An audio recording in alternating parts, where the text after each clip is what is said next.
ese bloque. Tiene la palabra el diputado Duretti. Gracias, señor presidente.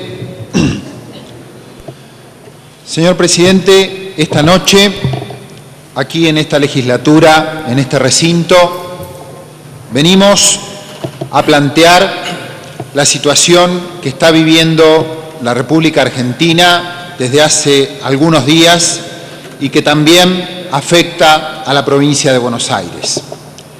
Para entender el contexto hacia dónde vamos, debemos retrotraernos a un pasado no muy lejano que la Argentina hoy recuerda como la peor crisis que le ha tocado afrontar en toda su historia, y eso también en ese momento tuvo su incidencia en el campo y en el sector agropecuario del país y de nuestra provincia. Si bien los primeros indicios comenzaron a mediados de los 90 con el impacto de la crisis brasileña, a lo que se sumó la caída del precio de todos los valores a nivel mundial, afectando a la leche, a la soja, al sorgo, al trigo y demás productos de las economías regionales que en nuestro país en ese momento, reitero, estaban en la peor de las situaciones económicas, productivas que recuerde nuestra historia. Quiero referirme a los hechos acontecidos brevemente durante ese periodo que decía 2000-2001. En términos económicos, la Argentina mantenía un tipo de cambio fijo, un peso, un dólar, que sostenía un peso sobrevaluado, favoreciendo las importaciones en un contexto donde el precio de los commodities disminuía cada vez más. Aún en este contexto, los costos de la producción dados, el campo tenía una pequeña rentabilidad, pero le faltaban políticas que solucionaran de fondo la problemática de la rentabilidad del agro. Estas medidas, señor presidente, fueron llegando y llegaron de la mano de la política y llegaron de la mano de un nuevo gobierno que se instauró en la Argentina el 25 de mayo del año 2003. Y hoy se siguen profundizando con el gobierno de la compañera Cristina Fernández de Kirchner.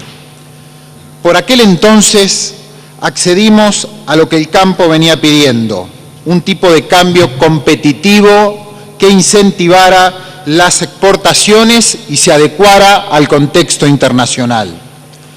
Eso fue lo que se realizó en forma inmediata.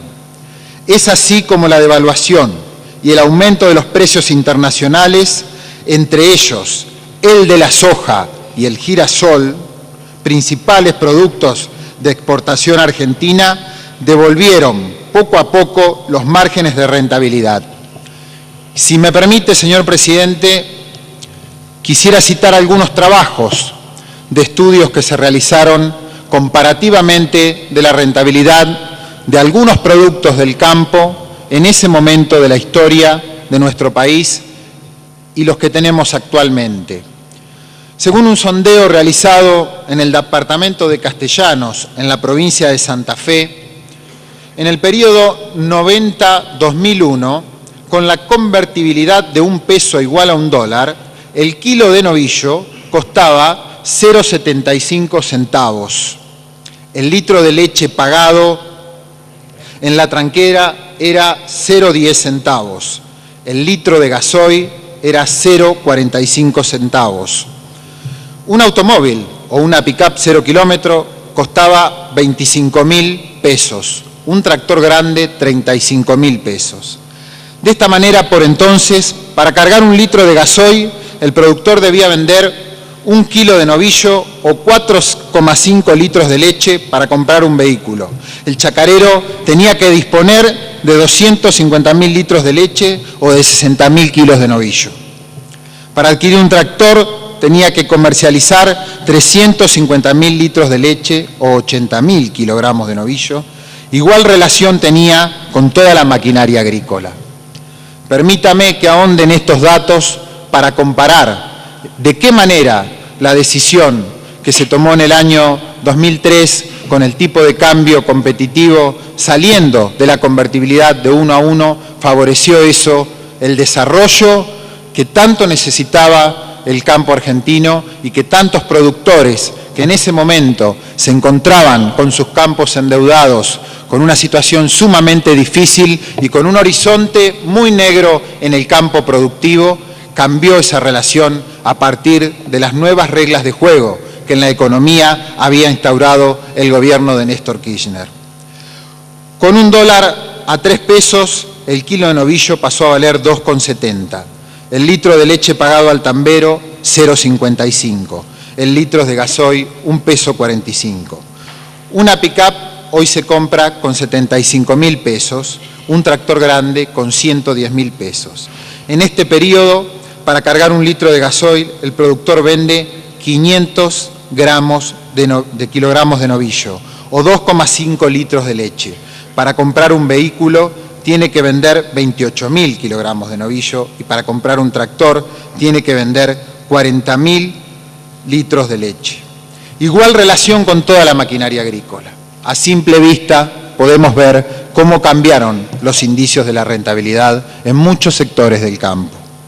En síntesis, llegamos a los siguientes aumentos de los productos en favor de lo que producían las personas que se dedican a nuestro trabajo agropecuario con tanto afán o con tanto esfuerzo en la República Argentina. La leche pasó entonces de en aquellos momentos pagársele al productor 0,10 centavos a pagársele luego del 2003 0,55 centavos y hoy está mucho más, casi en los 80 centavos, más del 450% de aumento. El novillo 0,45 en aquel entonces, hoy 2,70, más del 500% de aumento. Los granos, un aumento del 500% aproximadamente por las situaciones que hablábamos anteriormente de la política cambiaria y de la política internacional y de los precios internacionales de los granos. Valor de los campos. Los campos costaban 2.000 a 10.000. 2.000 pesos en aquel entonces, 10.000 pesos hoy promedio de una hectárea productiva. El 500% de aumento en la valoración de los campos, principalmente de la provincia de Buenos Aires, Santa Fe y Córdoba. Basta con seguir enumerando las medidas hasta ahora llevadas a cabo para entender que este gobierno, como el anterior, mantiene una política alentadora para la producción agropecuaria. Mencionaríamos algunas cosas, por ejemplo, el mantenimiento, como decía, del tipo de cambio de 3 pesos, un dólar, que se sostiene vía Banco Central. Este precio del dólar posibilita una alta rentabilidad y exportar eficientemente. Segundo, podríamos hablar también, y por qué no, de las compensaciones otorgadas al sector agroalimentario que se aplican a través de la Oficina Nacional de Control Comercial Agropecuario, a los productores tamberos, a la industria láctea, a los molinos de trigo, a los productores de trigo, a los establecimientos de engorde de bovino a corral, a los productores, engordadores, invernadores de porcinos, a los establecimientos faenadores avícolas, a los fabricantes y fabricantes de aceites y comestibles, a los molinos de harina de maíz. Esto hace una cantidad considerable de subsidios que se están entregando a todos estos productores de los insumos del campo que acabo de detallar. También los aportes no reintegrables para productores tamberos que aplica la Oficina Nacional de Control Comercial Agropecuario. Yo quiero sucintamente dejar aquí expresado estas cuestiones que no son menores, que se han realizado durante este periodo en favor de las políticas agropecuarias, en favor de aquellos que trabajan diariamente en el campo. Pero además, habría algunas otras observaciones de último momento de estos últimos meses para hacer, que diferencian claramente al viejo del nuevo campo. Me refería a la experiencia recogida en la última Feria de Negocios y Tecnología Agrícola más importante de la Argentina, la Expo Agro, que se hizo en la provincia de Santa Fe, donde se conoce que la compraventa de maquinarias pasó los 170 millones de dólares por parte de los productores y que en muchas confusiones con esta disputa tan confusa que se ha dado durante estos días y a la que voy a referirme más adelante, ha demostrado el ímpetu que traía y que trae el campo argentino por todos estos años de bonanza que se venían aplicando con la política económica de este gobierno.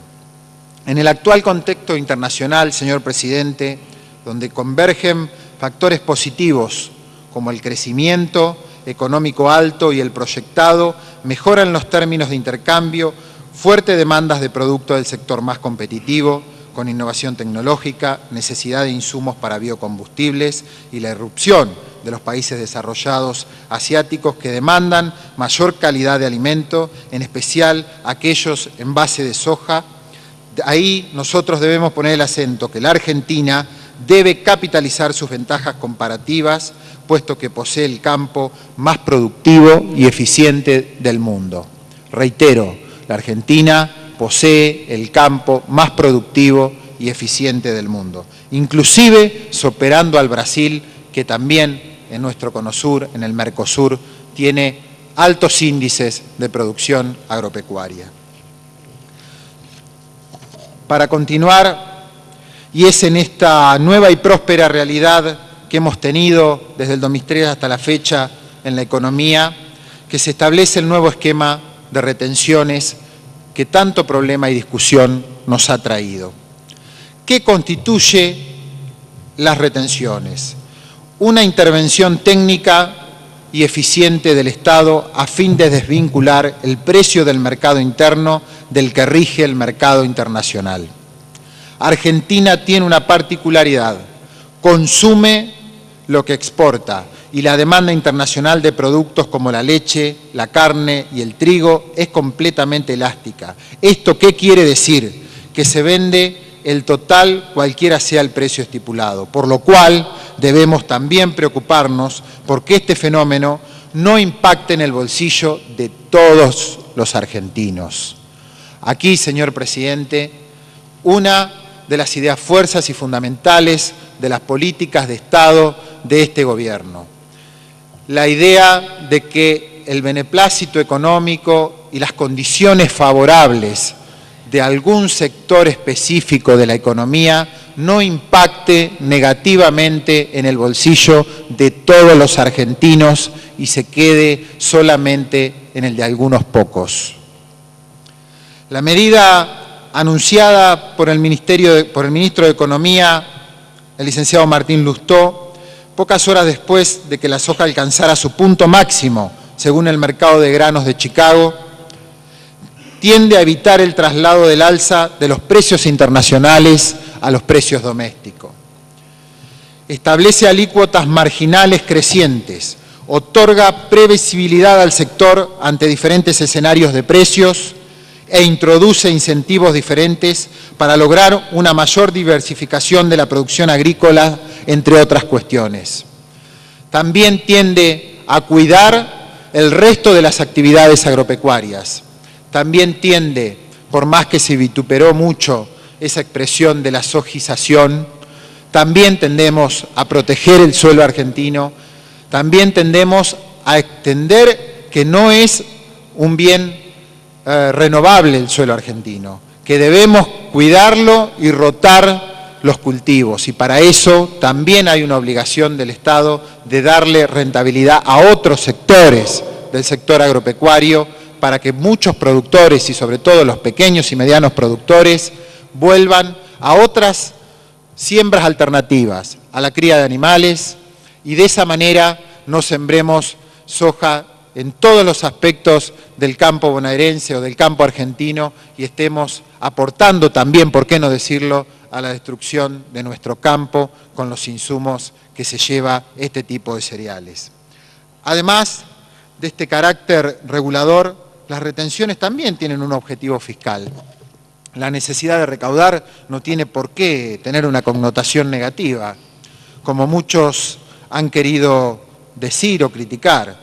Es necesario recordar que la Argentina es parte de un mercado internacional donde la crisis financiera de los mercados puede afectar los compromisos de pagos futuros de la deuda y obligaciones que este gobierno ha definido como política de Estado, que tienen que ver con nuestra soberanía económica, con nuestra soberanía sobre el modelo que queremos implementar y llevar adelante, cumplir internacionalmente con las deudas que se tienen. Y en ese esquema, en ese contexto, las retenciones también colaboran a aumentar las reservas del Tesoro Nacional y mantener a un 4% el superávit fiscal, objetivo de la política económica de este gobierno. También es parte de eso.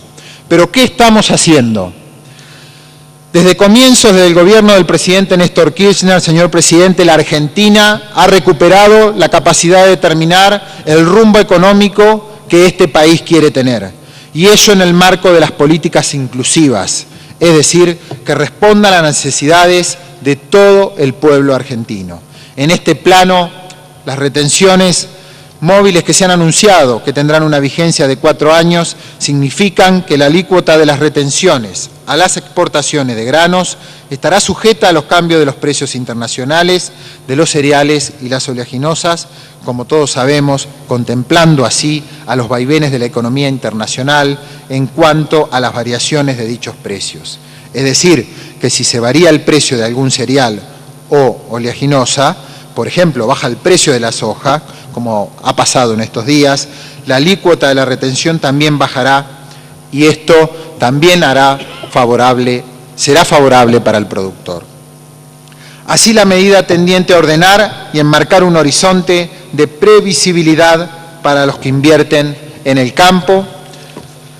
Los productores pueden conocer cuál será la alícuota vigente para los escenarios de precios y se verán protegidos frente a escenarios adversos internacionales. El propio ministro de Economía de la Nación dijo el 11 de marzo que teníamos que discutir medidas complementarias para que nuestro factor de producción, desde el punto de vista tecnológico, ayude al pequeño y mediano productor, ayude diferenciándolo de los grandes grupos de inversiones y pools de siembra. A tales efectos se han comenzado a diseñar claras medidas tendientes a llevar adelante un proceso que diferencie al pequeño y al mediano productor con su rentabilidad con respecto a las grandes empresas que hoy siembran los campos de la provincia de Buenos Aires o de la Argentina toda. Y aquí, al fin de comprender las medidas que aplicó el gobierno, primero debemos entender qué es un pequeño productor agrícola. Primero debemos ponernos de acuerdo en esas definiciones. Para formar parte de esta categoría, nosotros creemos que los volúmenes de producción que deben tener al agricultor pequeño y mediano no deben superar las 500 toneladas de soja o de girasol que estamos discutiendo en estos días. En Argentina, aproximadamente el 78% del total de los productores entra dentro de esta categoría. Pequeños productores son unos 61.300 productores que generan el 20%, por ejemplo, de la cosecha total de soja de nuestro país. Resulta útil, humildemente, señor presidente, conocer el siguiente dato. Una producción de 500 toneladas de soja representa cerca de 420.000 pesos de facturación con los precios y las alícuotas actuales, que se producen en 150 hectáreas en la zona pampeana. Esas tierras tienen un valor que oscilan entre los $800.000 y $1.100.000. En caso de que las tierras para la producción sean alquiladas, el ingreso del productor por las 500 toneladas de soja desciende a unos 200.000 pesos, siempre con los precios de las alícuotas actuales. Como se verá, señor presidente, sigue siendo, tomando en cuenta lo que acabamos de describir, rentable la posición de quienes siembran soja hoy en la República Argentina. Pero ¿cómo funciona la compensación que acaba de proponer el Gobierno Nacional para los pequeños y medianos productores? se ejecutará directamente a través de un reintegro de las retenciones a los pequeños productores de soja y girasol, es decir, que a los productores que hasta 500 toneladas tendrán ese reintegro. El objetivo es preservar la rentabilidad que tenían los pequeños productores previo a esta resolución. Para concretar el reintegro, se pondrá en funcionamiento un mecanismo automático de pago vía transferencia bancaria, con la clave CBU, clave bancaria unificada, de cada pequeño productor. Así, con esta disposición se diferencia claramente al grupo de pequeños productores que compiten en condiciones muy desfavorables con los grandes productores y con los pools de siembra en el territorio de la República Argentina. Además, se hará un resarcimiento por el costo a los fletes en los que incurren los pequeños productores. También esto ha sido una medida más que se ha tomado desde el Gobierno Nacional, donde se restablece el sistema de compensación por costo diferencial del flete. El mismo favorecerá a muchos productores de otras provincias, pero también será importante en las regiones más alejadas de nuestra provincia. En resumen, los pequeños productores de las diferentes provincias argentinas y de la provincia de Buenos Aires afrontarán las alícuotas que se detallan, que acabamos de leer y que para nosotros significan pero muy importantes en el contexto de la economía nacional. Se van a seguir tomando medidas adicionales y estamos convencidos que esto va a ser posible en el entendimiento, en el diálogo, en un diálogo con respeto, con buena relación y predisposición entre el gobierno y los productores. Pero además, nosotros tenemos, fuera del contexto nacional, una responsabilidad aparte como legisladores, como hombres de la provincia de Buenos Aires. Y aquí quiero destacar la actitud de esta legislatura, a la cual tengo el honor de integrar recientemente, que he estado viendo en los últimos años todo el trabajo que se ha realizado en favor de los hombres de campo, señor presidente, en favor de los pequeños y medianos productores. Siempre aquí se ha tratado todas las iniciativas de los diputados, básicamente del interior, más allá de las bancadas a las que pertenezcan, tendientes a llevar adelante el favorecimiento de la producción agropecuaria, tan importante para nuestra provincia de Buenos Aires. Y destacar también, además del accionar de esta casa, el accionar del gobernador de la provincia de Buenos Aires, del señor Daniel Scioli, quien en este conflicto ha mostrado tener el equilibrio necesario para acompañar decididamente las medidas que se proponen desde el Gobierno Nacional, desde este proyecto nacional que integramos quienes estamos en el oficialismo provincial y en el oficialismo nacional, y tener una mano tendida para dialogar con las instituciones del campo, para mantener el diálogo con los pequeños y medianos productores. Muchos legisladores aquí presentes del interior de la provincia de Buenos Aires saben perfectamente lo que han vivido en estos días en sus propios pueblos. Saben perfectamente que han recibido hasta en muchos casos agresiones a sus familias, a sus propiedades, a su vivienda, y realmente es un clima que me duele como joven, como político, como hombre del interior, tener que haber pasado en estos días por esas situaciones y las familias de muchos legisladores, como decía aquí presente. Pero entendemos que la Argentina está viviendo otro proceso, entendemos que hay un sector del campo que necesitaba un diálogo más franco, más abierto con el Gobierno Nacional, y allí vamos a estar acompañando, escuchando, debatiendo las medidas que el campo en la provincia de Buenos Aires, que los pequeños y medianos productores del interior bonaerense crean que tenemos que seguir hacia adelante planteando la agenda de los temas agropecuarios que vienen. No tengo duda que el Poder Ejecutivo Provincial lo va a seguir haciendo y que esta legislatura, en su Comisión de Asuntos Agrarios, en sus bancadas, integradas por todos los legisladores aquí presentes, vamos a mantener ese diálogo con los pequeños y medianos productores bonaerenses. Pero también vamos a mantener convicciones con respecto del modelo de país que queremos, vamos a mantener desde este bloque convicciones que hacen a un proyecto nacional que insta a todos los sectores económicos a ser solidarios con todos los argentinos. Es necesario que pequeños y medianos sigan teniendo su rentabilidad en el campo y vamos a defender eso, pero también vamos a pedirle con mucha energía a los grandes productores, a los pools de siembra de soja y de otros productos que tienen altísima rentabilidad hoy en la República Argentina y en la provincia de Buenos Aires, que sean solidarios y que con el diálogo acompañen a ponernos de acuerdo para construir definitivamente una Argentina mucho más justa económicamente y socialmente, con la riqueza más equitativa y más repartida hacia todos. Muchas gracias, señor presidente.